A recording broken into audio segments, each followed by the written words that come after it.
दक्ष जी अजमेर राजस्थान से। राधे राधे मैडम। महर्षि राधे राधे। महर्षि भगवत प्राप्ति के मार्ग पर चलना चाहते हैं परंतु मन में अत्यधिक विचलन आ जाती है। कभी दुख में, सुख में, जिम्मेदारी में उलझ जाते हैं। कोई स्पष्ट कारण नहीं मिल रहा जिससे मन पक्का हो जाए कि इस मार्ग पर क्यों चलना है। कृपया मार्गदर्शन करें। मरोगे ये पता है, स्पष्ट कारण तुम्हें बता रहे हैं। मरोगे, पर समय निश्चित नहीं है, घटना निश्चित नहीं है, तुम्हें पता नहीं। वो पहले से निश्चित है पर तुम्हें पता नहीं। तो बड़ा भयावह है ना, मरना पड़ेगा। जो जो तुमने जीवन में संग्रह किया है, प्यार किया है, अपनापन किया है, वो सब छूटेंगे।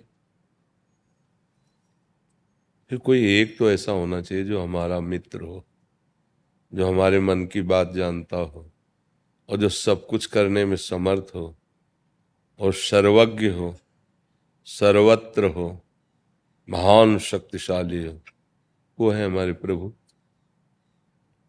मरने के बाद फिर कहाँ जाओगे तुम्हें पता है? पीछे जब मरे थे तब यहाँ आए हो तो तुम्हें पता है पीछे कौन थे? बिल्कुल हम लोग वर्तमान की बात को जानते हैं।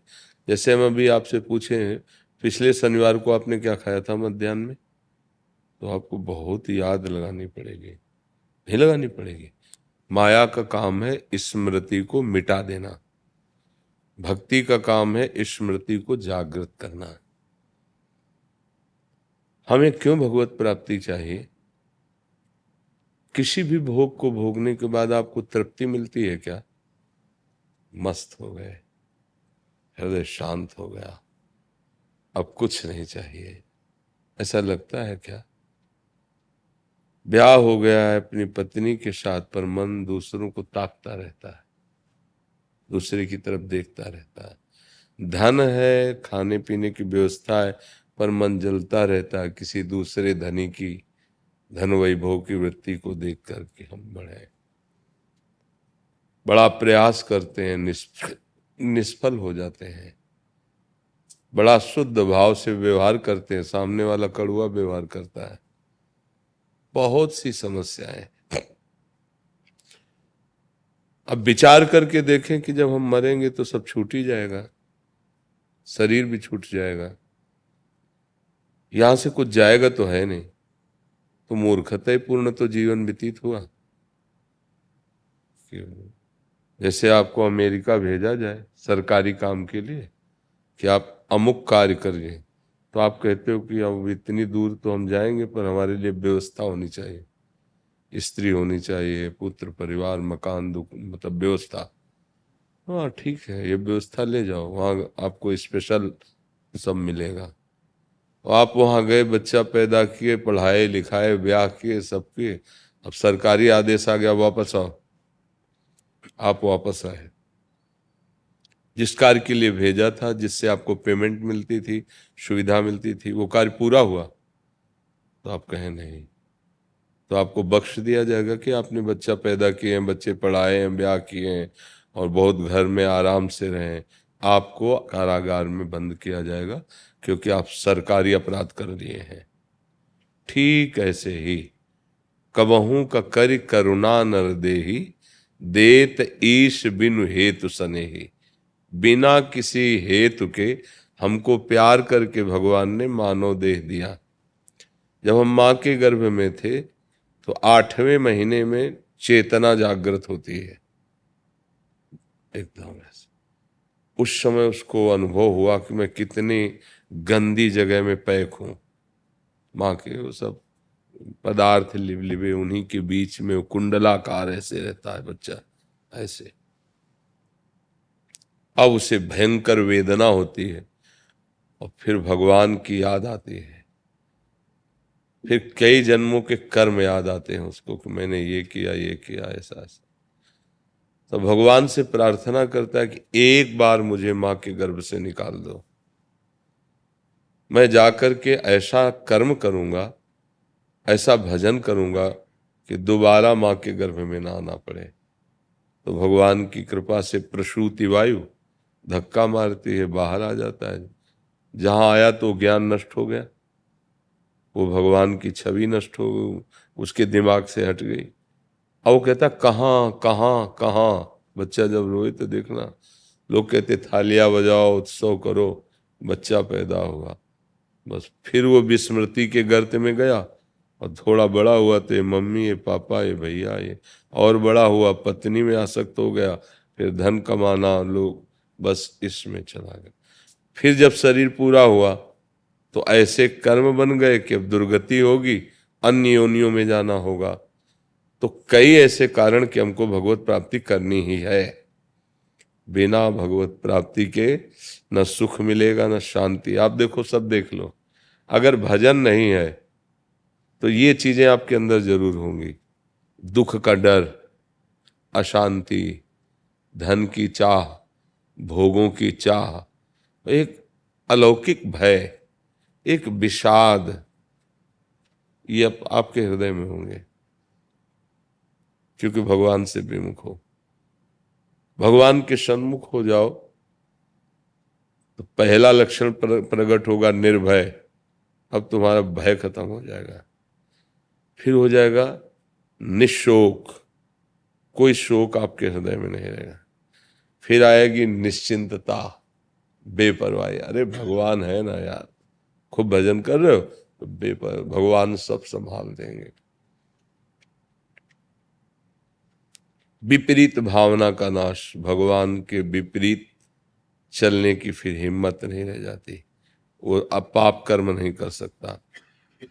इसलिए हमें भगवत प्राप्ति बहुत जरूरी है कि हम जहाँ से जब से बिछुड़े हैं आज तक नहीं मिले, अब अवसर है हम मिल लें प्रभु से, तो हमारी समस्या का समाधान हो जाए। ये आवागमन चक्र जो है, बार बार जन्मना, बार बार मरना, और कितना दुख है यार। ऐसे एक्सीडेंट हो जाते हैं, चकनाचूर शरीर हो जाता है, ऐसी घटनाएं घट जाती हैं, हाथ पैर सब बिगड़ जाते हैं, घसीट घसीट के जीवन व्यतीत करना। ऐसे रोग हो जाते हैं कि घर वाले मनाते हैं भगवान उठा लो इनको। ये प्यार है? ये कोई अपनापन है? बहुत बुरी दशा है अगर भजन न किया जाए। तो यहाँ सच्चा प्यार करने वाला कौन है बताओ? अगर आप अभी ऐसी विशेष परिस्थिति में आ जाए तो आपको अच्छे अच्छों का प्यार नजर आ जाएगा। कोई प्यार नहीं करता, 2-4 दिन, महीना 2 महीना तो दिखाया जाएगा भाई, इसके बाद आपको एक कोने में डाल दिया जाएगा और ये मनाया जाएगा कि भगवान इनको उठा ले। इसलिए भगवत प्राप्ति जरूरी है। सब दुखों से बचाने वाले भगवान हैं, पक्का समझ लो। अगर हम भगवान के भरोसे ना होते, उनके जन ना बनते, तो चाहे जितनी सुविधा कर देते हम डिप्रेशन में रहते, क्योंकि इतना भयानक कष्ट है। हर समय पीड़ा बनी रहती 24 घंटे। 18 वर्ष लड़ते हुए हो गए, पर निराश नहीं है, हताश नहीं है। अब अगर इसके ऊपर कहीं बुखार आ जाए फिर क्या कहना, फिर तो भारी दर्द शुरू होता है, क्योंकि उसमें दम नहीं है ना किडनी में। पर उस समय भी आनंद रहता है। जैसे इस समय बैठे 3-4 दिन से चल रहा है बुखार ये वो, पर दिनचर्या चल रही है, हम हार नहीं मान रहे हैं, हमारी श्री जी का बल है। इसलिए भगवत प्राप्ति जरूरी है।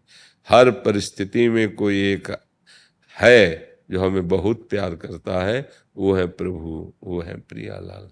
आप समझ पा रहे हैं जी? पति जैन है, मैं सनातनी हूँ। महाराज साहब, अभी 1 साल से ही जुड़ी हूँ आपसे। कोशिश पूरी चल रही है महाराज साहब जी, पूरी तरीके से, पर घर में बेटा पति दोनों विरोध में, और संभाल पाना बहुत मुश्किल हो जाता। हाँ, तो हम तो प्रणाम करते तुम्हारे पति को भी, बेटे को भी। किसी भी धर्म में है तो धर्म में तो है, अधर्म में तो नहीं है ना। जैन धर्म भी धर्म ही तो है ना। जैन धर्म तो धर्म है ना, अधर्मी तो नहीं है ना। अच्छा, अब आपको क्या करना चाहिए? चतुरता। आपको ये प्रदर्शन नहीं करना कि मैं ये भजन करती हूँ। अंदर ही अंदर भजन करो, पति पुत्र में भगवान का भाव रखो। वो कहें चलो वहाँ के स्वामी जी के पास, आराम से चली जाओ। सब संतों में भगवान की बात। कोई भी संत जो वाणी बोलते हैं वो शास्त्र सम्मत बोलते हैं। तो इतना इसको विपरीत मत लो कि परिवार में कलह हो जाए, क्योंकि वो धर्म में ही तो चल रहे हैं ना, अधर्म में तो नहीं चल रहे हैं। क्यों सके, आप उसको सुलझो, आप कंठी मत बांधो, तिलक मत लगाओ, अंदर अंदर राधा कह रहे हो, ये कौन जान रहा है? भाई पति तभी विरोध करेगा ना आप जब सनातनी चिन्ह धारण करोगे, मत धारण करो। धारण नहीं किया महाराज साहब जी, लेकिन कितना भी अंदर से भी जप करो, कितना भी शांत रहो, अपने में रहो, तो भी उधर से कुछ ना कुछ ऐसी चीजें आ जाती हैं महाराज साहब जी कि बर्दाश्त करना। नहीं, बर्दाश्त करना तो भक्तों का स्वभाव बन जाता है। सहत सहत बाढ़े भगत, गृह तन गुरु हितगार। अभी थोड़ा कमजोर हो, अभी सही भजन नहीं है, नहीं, बिल्कुल विपरीतता की आवश्यकता नहीं। तुम्हारे पति में ही भगवान है, तुम्हारे पुत्र में ही भगवान है, और तुम भगवान को मानते। सनातनी का मतलब क्या है? जो सनातन परम पुरुषोत्तम भगवान को मानता है। हमें तो आज तक ऐसा कोई धर्म नहीं लगा जो त्याज्य लगे। हाँ, वो अपने धर्म का रहस्य ना जानने के कारण क्रूरता कर बैठते हैं, नहीं तो चाहे जो नाम पुकारो हमारे ईश्वर का है, चाहे जिसको सर झुकाओ हमारे प्रभु को ही झुकता है, क्योंकि दो तत्व तो है नहीं, एक तो झगड़े की कोई जरूरत ही नहीं रहती। हाँ, जरूर ये है कि अपने मत वाले चार मिल जाए तो भजन में ज्यादा रुचि बढ़ती, पर ये परीक्षा है तुम्हारी, तुम्हारे घर में ही विपरीत भाव है, अब भजन करके ले जाओ। देखो मीरा जी के घर में ही विपरीतता पैदा कर दी देवर से, बहुत पीड़ा पहुंचाई, बहुत कटु व्यवहार किया। तो हमें लगता है अंदर से नाम जप करो कोई नहीं जान पाएगा, और बाहर से वो कटु बोले तो उदासीन हो जाओ, आपका व्यवहार उनके प्रति कटु ना हो, वो ये ना जान पावे कि आप उनको कम प्यार करते हैं क्योंकि वो जैन धर्म से जुड़े हैं। ऐसा व्यवहार ना करो, हमारी राय में ऐसे चलो तो आनंद रहेगा, नहीं फिर झगड़ा हो जाएगा, और झगड़ा हो जाएगा तो फिर भक्ति में तुम्हारा मन नहीं लगेगा, क्योंकि अभी ऐसी स्थिति नहीं है। ऐसी स्थिति नहीं कि मुड़ मुड़ा कर चल दिया भगवान के नाम पर, और ऐसा कलिकाल में समय भी नहीं है। दोनों स्थिति में घर में ही रहो, अपने पति को पुत्र को भगवत स्वरूप मानकर खूब अंदर अंदर नाम जप करो, और जो भोग राग बनाओ उनको पवाओ, और भावना करो कि मेरे भगवान पार है, बढ़िया आनंद रहेगा। जब वो कड़ुआ बोले तो सोचो भगवान हमें पक्का कर रहे हैं, भगवान हमें पुष्ट कर रहे हैं। क्यों सके, अब समझना तो पड़ेगा, नहीं समझोगी तो फंस जाओगी, समझना पड़ेगा ऐसे। जी। मुझे हटी अधर्मी पापी कामी को कर्मी सहाय गरीब निर्बल दीन दुख ज्ञानी चरण द्वारपाल नगरवासी भक्त सेवक अपने पुत्र की तरस के तुफे के दुर्दशा देख कैसे हृदय नहीं पकड़ता। आप सर्वशक्तिमान हो, सर्वत्र पूजनीय हो, संसार में से कोई शक्ति नहीं जो आपकी शक्ति का मुकाबला कर सके। 33 करोड़ देवताओं जो कोई पत्ती पड़ती है आपकी आराधना करते हैं, आप उनका तुरंत कष्टवान कर देते हो। आप दयालु हो, करुणामयी हो, ममतामयी हो। आपकी कृपा से आपका पुत्र संसार में जन्मा है, आपकी कृपा से आपका पुत्र संसार में आपके चरणों में रह रहा है। आपका पुत्र दोनों युगल सरकार की चरण भक्ति की भीख मांगता है। हाँ, ये तो केवल ब्रज की प्रियालाल रज के में रज लिए है कि मिलूं, यही प्रीत की रीत निभावनी है, यही काम है। जी, प्रियालाल के ही आप निज जन हैं। इतना जरूर है, यदि हमारी जिह्वा निरंतर नाम उच्चारण करती रहे, शांतिरव्यर्थ कालत्वम विरक्तिर्मान शून्यता, आशा बंधा समुत्कंठा नाम गाने सदा रुचि। कोई भी हमारे साथ कैसा भी अपराध करे, अवश्य हम क्षमा करना सीख जाए। यदि भगवत प्राप्ति करनी है तो ये जरूरी है। कोई कितना भी अब बड़ा हमारे साथ धोखा अपराध, हम क्षमा करना सीख जाए। शांति, मेरा कोई पाप कर्म होगा उसको निपटाने के लिए प्रभु ऐसा कर रहे हैं, ऐसी भावना करनी चाहिए। और सत्य भी यही है, अगर हमारा पाप कर्म प्रकट ना हो तो हमें कोई दंड ना मिले, तो श्रवणेंद्रिय से हमारी कोई निंदा कर रहा, हमने सुना, हमें जलन हुई, तो हमें प्रतिकूल बात नहीं बोलनी उसकी, तो हमारा जो पाप है वो क्षीण हो गया, नष्ट हो गया। किसी ने ऐसे ही धक्का मारा, लड़ाई हो गई, थप्पड़ दो थप्पड़ हमें मार दिए, हमारी कोई बेइज्जती नहीं हुई, क्योंकि हमारी इज्जत श्यामा श्याम है, शरीर नहीं है। शरीर तो आज है, कल नहीं रहेगा, हमें सहना। अगर सहन कर गए तो आप भक्ति के ऐसे सोपान पे चढ़ रहे हैं जहां कोई दुख आपको छू नहीं सकता। शांति पहला लक्षण है भक्ति मार्ग में। वैसे भी भाव देश में पहला है शांत भाव, शांत भाव भी है, फिर दास सख्य वात्सल्य है, तो शांति, बहुत शांत रहना। यह हमारे से चूक हो जाती है। भजन करना कठिन, करके बचाना कठिन, बचा के पचाना कठिन, है नहीं। तो जैसे हमसे कुछ भजन बना और कोई प्रतिकूलता आई, निंदा आई, हम लड़ गए, भजन पचा नहीं अभी, तो बच भी नहीं पाएगा वो, क्योंकि अपराध बन रहा है, वो अंतर ध्यान हो जाएगा। पर आपका भजन अपच हो गया, आपका काम नहीं बनेगा। भजन करना कठिन, करके बचाना कठिन, बचा के पचाना कठिन। इसीलिए पहला शब्द है भजन करने वाले को शांति।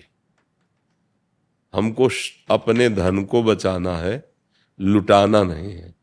जैसे आप करोड़ रुपया लिए हो, जा रहे हो, कोई आपसे बार बार बात करे या आपके आसपास घूमे या धक्का लगाए, तो आप बहुत अलर्ट रहोगे कि ये फंसा के कहीं हमारे रुपए तो नहीं छीन लेगा। ऐसे ही तुम्हें ये देखना कि गाली दे रहा है, निंदा कर रहा है, थोड़ा एक दो थप्पड़ भी मार रहा है, अगर हम इससे बोले तो हमारा माल लुट जाएगा। जो भजन है वो लुट, तो फिर आप सह जाओगे, अपने धन को बचा के निकल जाना है, ये भाव आएगा ना तो शांति। और दूसरा है अव्यर्थ कालत्वम। समय को बहुत बड़ा कीमती धन समझो, समय को व्यर्थ कार्यों में नष्ट मत करो।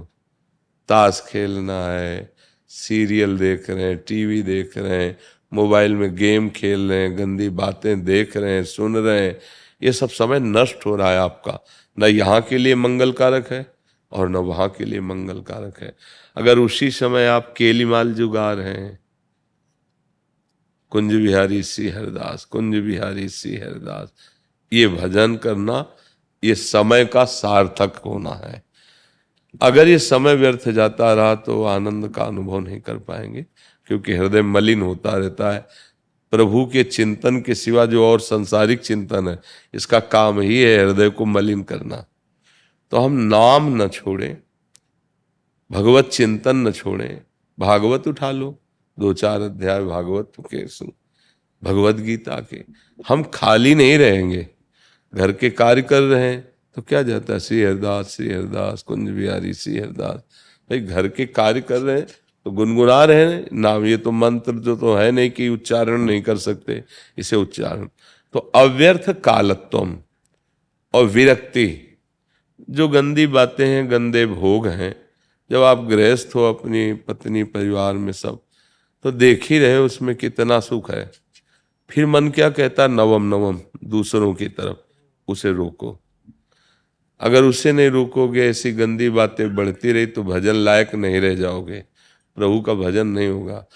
पापी पुरुष भजन नहीं करता, पापवंत कर सहज स्वभाव, भजन मोर ते भाव न। मान शून्यता, जब भजन बढ़ता है तो फिर सम्मान मिलने लगता है। ये समझो कि ये ठग है सम्मान देने वाला, आपके भजन को चुराने के लिए। तो प्रणाम कर रहा हो, आप होश में हो, और अगर वो साष्टांग प्रणाम कर रहा है, आपके अंदर गुदगुदी लग रही कि हम कुछ हैं, वो गया, भजन गया। बहुत सूक्ष्म है। चतुर खिलाड़ी भजनानंदी वही है जो दूसरों को सम्मान देता है भरपूर, और जब उसका सम्मान होता है तो उदास हो जाता है कि ये तो गुरु जी को प्रणाम कर रहे हैं क्योंकि भेष गुरु जी का है, श्री जी को प्रणाम कर रहे हैं क्योंकि नाम श्री जी का है, इसका ये तो पांच भौतिक शरीर। वो सम्मान को स्वीकार नहीं करता, दूसरों को भरपूर सम्मान देता है। सवै मानप्रद आप अमानी। तो अमानिना ये लक्षण होना चाहिए। अगर अमानिना नहीं है तो बहुत घाटा हो जाता है। मान जो है दुर्गति का कारण बनता है। ये बड़ा मीठा विष है, बड़े बड़ों को घायल कर देता। मान जो है ना, मान शून्यता, बिल्कुल मान नहीं होना चाहिए अपने में। तो दैन्यता आ जाएगी, दैन्यता आ जाएगी तो प्रियाजू मिल जाएंगे। समुत्कंठा नाम गाने सदा रुचि, उत्साह पूर्वक, प्रेम पूर्वक, आदर पूर्वक। जैसे हमें हर घंटे में 1,000 रुपया मिल रहा हो तो बड़े उत्साह से, बड़े कि अगर 18 घंटे की तो 18,000 रुपया आज मिल जाएगा। लोभ और रुपया का महत्व 18 घंटे मेहनत करने में आपको कोई थकान महसूस नहीं होने देगी। ऐसे ही राधा नाम, कृष्ण नाम, कुंज बिहारी नाम, राधा वल्लभ नाम, जो नाम गुरु जी ने दिया है, एक गरीब की भांति अच्छी कमाई करना जैसे है, ऐसे नाम उत्कंठा सहित, आदर सहित, कि मानो कुंज बिहारी जबान से निकल रहा तो बिहारी जो यहीं बैठे हैं, स्वयं आकर कुंज बिहारी नाम रूप में वो बैठ गए हैं। तो हम नाम को उत्कंठा, मतलब एक होता है संसार के चिंतन हो रहा, जलन हो रहा, फिर नाम जप कर रहे, तो कह रहे ऐसा नाम जप करो, अपने प्यारे का नाम जप कर रहे हो, हाँ, उत्साह संपन्न हो करके। समुत्कंठा नाम गाने सदा रुचि, आसक्तिस तद गुणाख्याने। जहां अपने 4 लोग बैठे तो प्रियालाल की बात करें, श्यामा श्याम की, प्रभु की बात करें, नहीं तो एक गांव घर की, बहू बेटी की, इधर उधर लड़ाई झगड़े की, ये व्यर्थ बातें जो है हमारी भक्ति को नष्ट कर देंगी। आसक्ति तद गुणाख्याने, ऐसी आसक्ति हो जैसे कोई नशेबाज को नशा न मिले तो बेचैन रहता है, अगर भगवत चर्चा सुनने को न मिले तो एक निराशा सी आनी चाहिए कि आज का दिन गया, सत्संग नहीं मिला, आज का दिन गया, सत्संग आपस में बैठकर भगवत चर्चा नहीं की। ऐसी आसक्ति होनी चाहिए प्रभु की चर्चा करने में। आसक्ति तद्गुणा खान प्रीतिस्तव वसति स्थले, ऐसी प्रीति हो जानी चाहिए। जब हम स्वामी जी के हैं तो निधिवन राज हमारा प्राण हो जाना चाहिए, वृंदावन हमारा जीवन हो जाना चाहिए, कि अब चाहे हम भूखे मरे, चाहे जितना कुछ हो, अब धाम से बाहर नहीं जा सकते। अब तो हम बिहारी जी के हैं, अब हमने अपना जीवन उनको दे दिया है, अब मारें तारें कुछ भी करें, जैसी चाहे व्यवस्था करें, जैसी चाहे पर। अब तो प्रीतिस तदवस्ति स्थले, तो इत्यादयोनुभावास्यात्, अब उसके अंदर ऐसा भाव प्रकट होगा जिसमें श्यामा श्याम झलकने लगते हैं। इसलिए जैसे सत्संग है, इसका मनन करो और जहां तक हो सके आचरण में उतारो, और जिह्वा को खाली मत रहने दो, कम बोलो, जितने कम से काम चल जाए, और शेष समय कुंज बिहारी सिहरदास निरंतर नाम रटते रहते हैं। श्री हरिवंश महर्षि, महर्षि मैं एक सांसारिक विषय भोगी प्राणी हूँ। इन अपराधों के कारण मैं मानसिक संताप से पीड़ित हूँ। मैंने अपनी तरफ से काफी प्रयास किया लेकिन मैं संतुष्ट नहीं हूँ। अब मैं क्या करूं कि सांसारिक भोगों से विरक्ति हो और श्री जी के चरणों में भक्ति बढ़े? हाँ, इसके लिए पहले तो निश्चय किया जाता है। जैसे आप निश्चय किए कि अमुक दिन हम वृंदावन जाएंगे, बाबा से जरूर मिलेंगे, किया ना निश्चय, तो मिल गए ना। अगर निश्चय में कमजोरी होगी तो फिर नहीं चल पाओगे। तो पहले तो निश्चय करो कि हम गृहस्थ हैं, हम अपनी पत्नी के सिवा किसी और नारी की तरफ अब गलती की बात नहीं करेंगे। इसमें तो सहज है ना। मान लो अपने लोगों को है कि विकार आ गया तो कोई गुंजाइश ही नहीं, उसको केवल सहना ही सहना है, उससे लड़ना है। लेकिन गृहस्थ में एक उपाय है, आपकी धर्म पत्नी है, आप अपने भाव से सेवन कीजिए, उसमें पाप नहीं लगता, क्योंकि आपने पाणी ग्रहण स्वीकार किया है। विरक्त मार्ग में सोचना भी पाप हो जाता है। तो आप अगर अपनी स्त्री को छोड़कर अन्य स्त्रियों से, तो फिर व्यभिचारी शब्द लागू हो जाता है और फिर आपको भारी दंड मिलेगा, आज नहीं तो कल पक्का। चाहे वो माता बहन हो, चाहे पुरुष हो। पतिवंचक पर पति रति करई, रो रो नरक कल्प शत परई। शास्त्र झूठे नहीं है। जो अपने पति का वंचना करके दूसरे पुरुष से या अपनी पत्नी की वंचना करके दूसरी स्त्री से, तो उसको शतकल्प नरक की प्राप्ति होती है, जिसका नाम रौरव है। वो महान दुखदायक है, महान कष्टदायक है।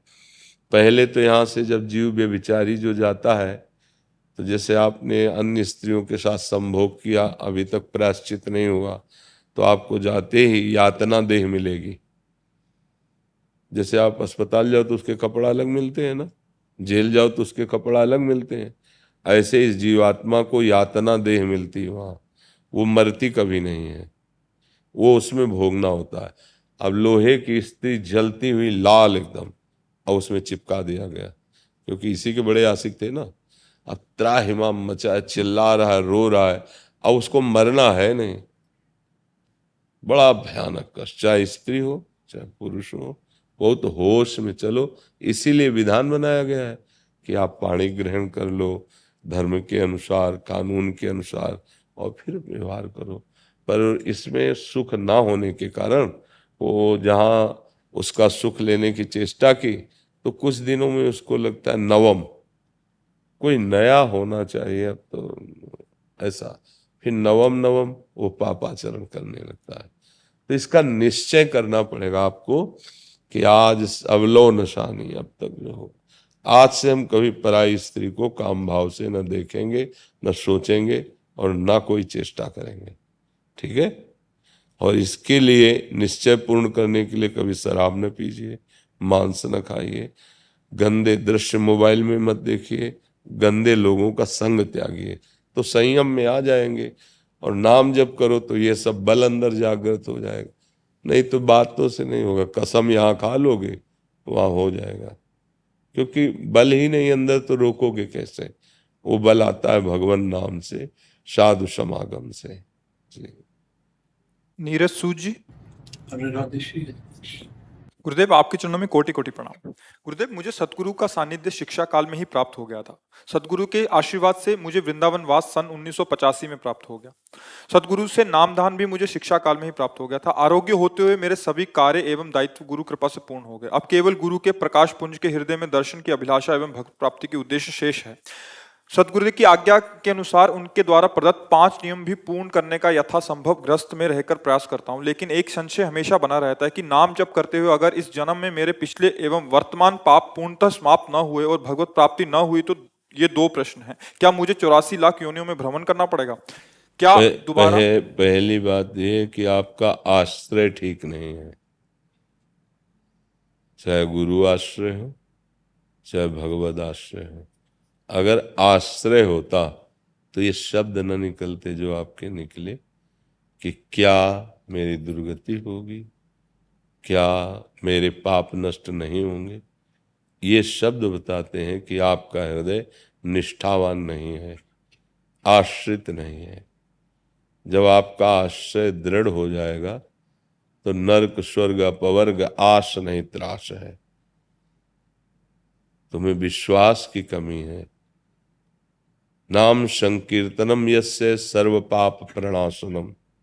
देखा, नाम जो प्रभु का जपा जाता है, कीर्तन किया जाता है, वो सारे पापों को नष्ट कर देता है।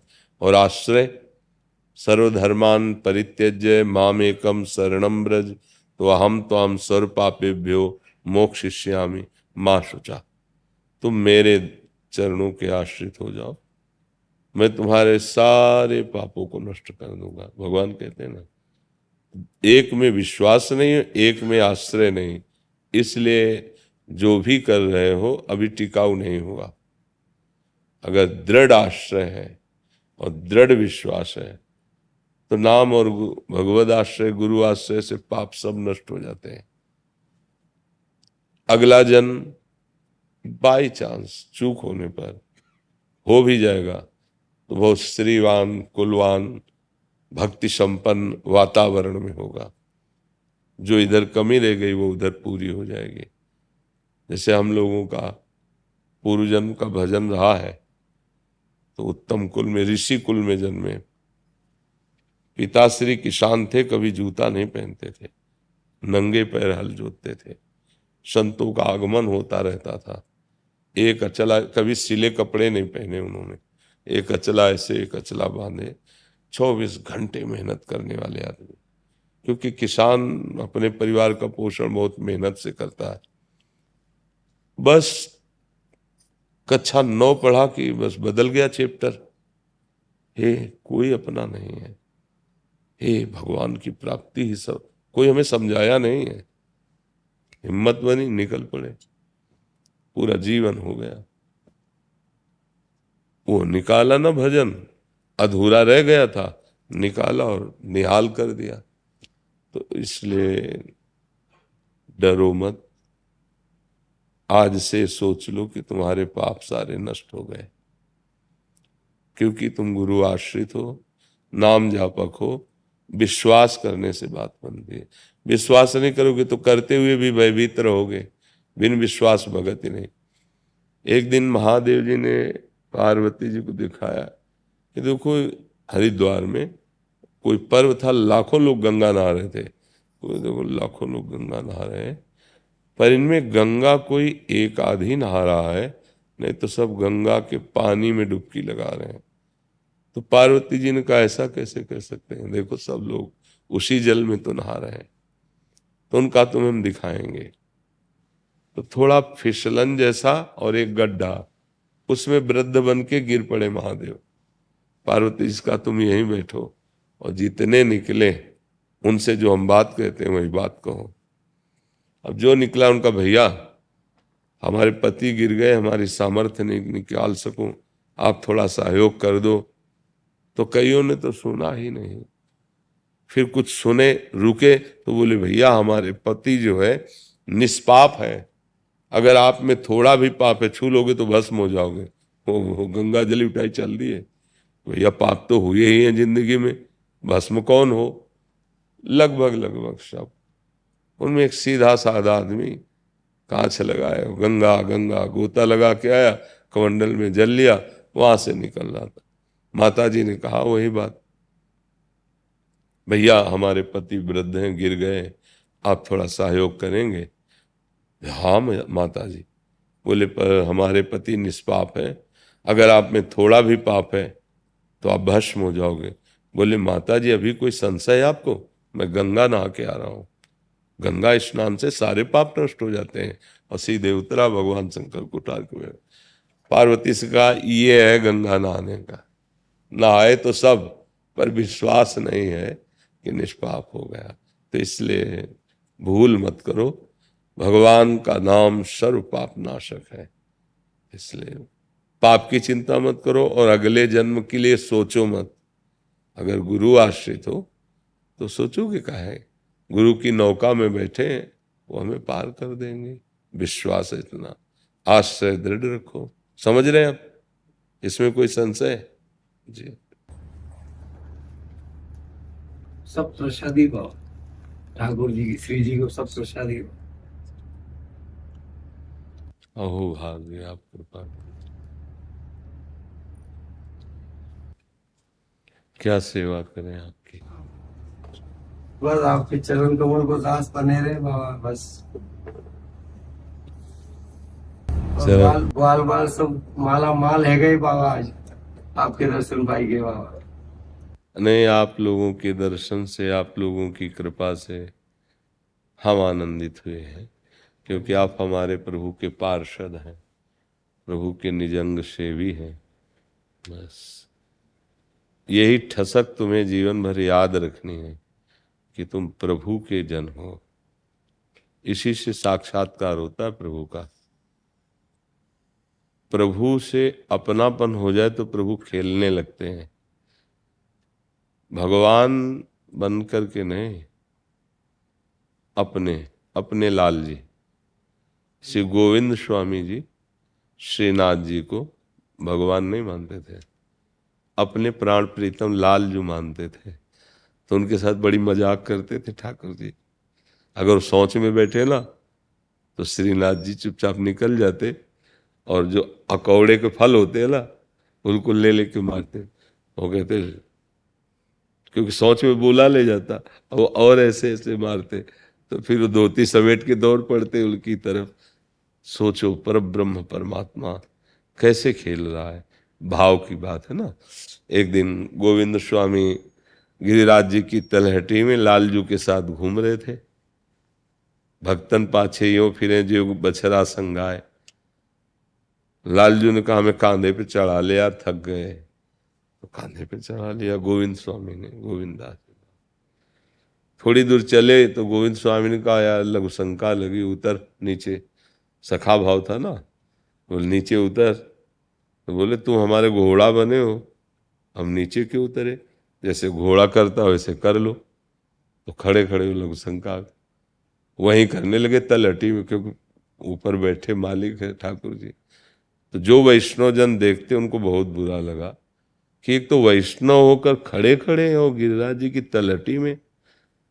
तो श्री पूज्य विठलनाथ जी विराजमान थे सेवा में। तो कई जाकर वैष्णव ने शिकायत की कि गोविंद स्वामी की बुद्धि खराब हो गई, गिरिराज जी की तलहटी में खड़े खड़े उधर मूत रहे गिरिराज जी की तरफ। अरे महाराज उनकी दवा करवाओ या समझाओ उनको, कैसे बावरे हो गए। बोले आने दो। थोड़ी देर में आ गए गोविंद स्वामी। बोले ये वैष्णव जन शिकायत करने आए हैं कि आप खड़े खड़े मूत रहे थे गिरिराज। बोले हाँ मूत रहे थे। तो क्यों ऐसा कर रहे थे। बोले कांधे पे चढ़े थे और कह रहे थे घोड़ा जैसे मूतता वैसे मूतो, तो क्या करे वैसे उतरा। अब देखो कहते लघु शंका करके हाथ धो के और आचमन करके तब प्रभु के साथ लघु शंका कर रहे हो, प्रभु कांधे पे बैठे। ये यथामाम प्रपद्यन्ते तास तथे भजाम में हम। जीव जब भगवान को ऐसा अपना मान लेता है तो भगवान उसके साथ मित्रवत व्यवहार करके खेलने लगते हैं, खेलने लगते हैं। विविध क्रीड़ाएं। एक दिन ठाकुर जी का भोग लगने जा रहा था, रोक दिया गोविंद स्वामी ने, पहले हमें लाओ। बहुत हट किया, नहीं नहीं ठाकुर जी को नहीं जाएगा, पहले हम पाएंगे। और थाल ले ली। तो शिकायत हुई श्री पूज्य विठलनाथ जी गोस्वामी से कि ये तो बहुत ही उपद्रव कर रहे हैं। अब वो समझ गए थे पहुंचे हुए महात्मा है, कोई लीला होगी प्रभु की। तो आए, बोले गोविंदा ये भोग की थाल क्यों रुकवा दी ठाकुर जी की। बोले दूसरी इसको पवाओ। नहीं हमारे पाने से पहले जो है ना, जब हम प्रसाद इसका पाते हैं निकल जाता है, बाहर भंगी के लड़के के साथ खेलता है। ठाकुर जी के लिए कहा। तो बोले हम पहले पा करके और आगे जाके इसको देखेंगे कि ऐसा लाओ। बहुत एक दिन खेल रहे थे, उसी कान्हा नाम था उसका, कान्हा, और भंगी जात का था। अब इनको लगा गुस्सा कि हमने मना किया फिर भी खेल रहे हैं। तो सरोवर के पास ले गए। बोले देखो लाला सरोवर का जल कितना अच्छा है। तो लालजू ऐसे देख रहे, धक्का मारा पूरे गिर गए, भींज गए ना। फिर उठाया और आप कहाँ चलो। और श्रीनाथ जी से कह रहे हैं लालजू बहुत ठंडी लग रही, कपड़ा बहुत भींगे हैं। तो इस किसने किया। बोले गोविंद स्वामी ने किया। बोले गोविंद ऐसी उद्दंडता क्यों करते हो। बोले इसी से पूछो, यहाँ आप इतना नहा धो के और अस्पृश्य किसी को छूना नहीं, फिर आप भोग लगाते, ये वहां वो भंगी के लड़के के साथ खेलता। तो भगवान की ये जो परम पावन प्रेममयी लीलाएं हैं, ये अपने निज जनों से प्रकट होते हैं। तो आप सब निज जन हैं, आपके लिए भगवान भगवान ने आपके प्राण प्यारे प्रभु हैं। बस हम क्या है कि जैसा हम भाव करते हैं वैसे हम भाव करते हैं। श्री विग्रह तो बात नहीं करते, अगर हम भाव कर लें कि साक्षात प्रभु तो बात करते हैं। तो इसलिए ये तो सोचो ही मती कि तुम्हें और किसी साधन की या और किसी के आशीर्वाद की जरूरत है। सर्वसमर्थ स्वामी विराजमान है। श्रीनाथ जी महाराज हमारे प्रिया प्रीतम का ही स्वरूप है। अपने गिरिराज जी से तो प्रकट हुए हैं, अपने घर के ठाकुर हैं। मस्त एकदम उनकी सेवा में आनंद। कुछ दिन पहले मेरा बर्थडे था, तो मैंने अपने माता पिता से ये मांगा कि मुझे गरीबों को खाना देना और आपसे मिलने आना है। बहुत सुंदर बात कही, बहुत सुंदर। थोड़ा राधा राधा जप लिया करो। अरे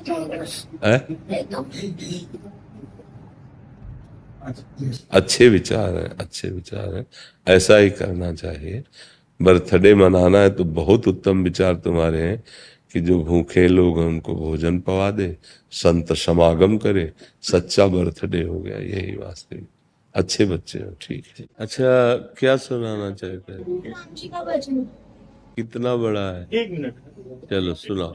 आत्मा रामानंद रमण, आत्मा रामानंद रमण, अच्युत केशव हरि नारायण, अच्युत केशव हरि नारायण, भव भय हरणं वंदित चरणं, भव भय हरणं वंदित चरणं, रघुकुल भूषण राजीव लोचन, रघुकुल भूषण राजीव लोचन, आदि नारायण आनंद शयनम, आदि नारायण आनंद शयनम, सच्चिदानंदा सत्यनारायण, सच्चिदानंदा सत्यनारायण, आत्मा रामानंद रमण, आनंद रमण, आनंद रमण। कुलदीप सिंह जी हरियाणा से। राधे राधे श्री राम। राधे राधे महाराज जी, आपके चरणों में कोटि कोटि प्रणाम। महाराज जी, मैं हवलदार कुलदीप सिंह आर्मी में हूँ। मैंने 2 अलग अलग आतंकवादी घटनाओं में 3 पाकिस्तानी आतंकवादियों को जम्मू एवं कश्मीर में रहते हुए अपने देश की सेवा में मार गिराया था। इसके लिए मुझे राष्ट्रपति भारत की तरफ से बहादुरी के लिए सेना मेडल भी मिला। महाराज जी, अब मुझे कई बार बोध होता है कि मैंने जीव हत्या की है। मेरे हाथ से 3 जीवों की हत्या हुई। मान्यवर, नहीं, मुझे नहीं, इस हत्या के पाप लगेगा या नहीं? नहीं, बिल्कुल पाप नहीं लगेगा, न यहाँ न वहाँ, बिल्कुल पाप नहीं लगेगा। ये हम तुम्हें लिखित बात बता रहे हैं। जब महाराज युधिष्ठिर जी ये भगवान श्री कृष्ण को संधि के लिए भेजने की तैयारी करते हैं, तब कहते हैं वही उपाय करना जिससे हम अपने बंधुओं को विनाश ना करें, क्योंकि कौरव भाई ही तो लगते हैं। तब भगवान श्री कृष्ण कहा, जो पापी है ऐसे पुरुष के मारने से पुण्य की प्राप्ति होती है। ये हम लिखित बात कहते हैं। तो इसको तो सोचो ही मत और आनंदित हो कि भगवान ने बढ़िया हमारे द्वारा जो लाखों को कष्ट देते ऐसे दुष्टों को मरवाया। और भगवान का स्वयं अवतार होता है, परित्राणाय साधूनाम विनाशाय च दुष्कृताम। तो तुम भगवान के पार्षद हो, भारत सेना के अधिकारी हो, जिससे लाखों की जान बचती है। इनके दिमाग का जो चिंतन है वो दूसरों की हिंसा कराना, दूसरों को परास्त कराना है। अब इन राक्षसों की बुद्धि में क्या दिखाई देता है? स्टेशन में घुस गए तो हजारों को मार के गिरा दिया, होटल में गिर गए तो ये सब क्या है? हमारे भारतीय जन सुरक्षित। इसमें सोच नहीं करना, इसमें उत्साहित होना है, क्योंकि अत्याचार का बढ़ावा देना ये अधर्म युक्त होता है। और अत्याचारी का भगवान ने भी कहा है, आताताई का वध कर देने से निश्चित उसे पुण्य की प्राप्त होती है। आताताई जो बिना किसी कारण, अब किस कारण से लोगों को मारते हैं? वो बेचारे सब्जी लेने जा रहे हैं, बेचारे अपने काम को जा रहे हैं, अब वहाँ स्कूटी खड़ी कर दी, उसमें बम लगा दिया, भड़ाम से उड़ा दिया। क्या है वो? निर्दोष प्राणियों की हत्या। क्योंकि अपराध इतने बड़े बड़े भयंकर कर जाते, छोटे छोटे बच्चे बच्चियां स्त्री सब सैकड़ों। एक बीच में जब वो ताज होटल पे हुआ था ना, तो हम भिक्षा मांगने जाते थे, तो हम भी खड़े होकर टीवी में देखा, तो हाहाकार मचा हुआ था। और तो ऐसे लोगों को नहीं बख्शना चाहिए। प्राणदंड ही इनकी पूजा है, उसमें संकोच नहीं करना चाहिए ना। हाँ, बिल्कुल संकोच नहीं। देखो ना, अधर्मी राजा लोग जब बढ़े तो भगवान परशुराम जी ने काट काट के ढेर लगा दिए। और ऋषि है ना, हाँ, काट काट के ढेर लगा दिए। ऐसा नहीं, भगवान राम वन को जाते हैं, सब कुछ त्याग देते, धनुष बाण साथ रखते हैं, कितने राक्षसों को मारा। तो ये तो धर्म का कार्य है, इसमें चिंता न करो। अब इसमें अगर विचार करने लगे, मान लो तुम्हें दिखाई दे रहा है कि बॉर्डर क्रॉस कर रहे हैं, तो हम जानकारी करें कि भैया तुम अच्छे हो कि बुरे, तो सबसे पहले तुम मारे जाओगे। वहाँ अच्छे बुरे नहीं देखना है, कानून के खिलाफ तुम घुस रहे हो, पहला काम होगा गोली मारना, क्योंकि तुम चूके तो वो मार देंगे तुम्हें। तो इसलिए इसमें बहुत चतुरता की, वो बहुत अच्छा कार्य है। ये बहुत अच्छा कार्य है देश के लिए भी, और भगवत कानून में भी इसमें अपराध नहीं है, क्योंकि हमने पढ़ा है स्वयं कैसे आताताई का वध कर देना चाहिए, ऐसे का। जी।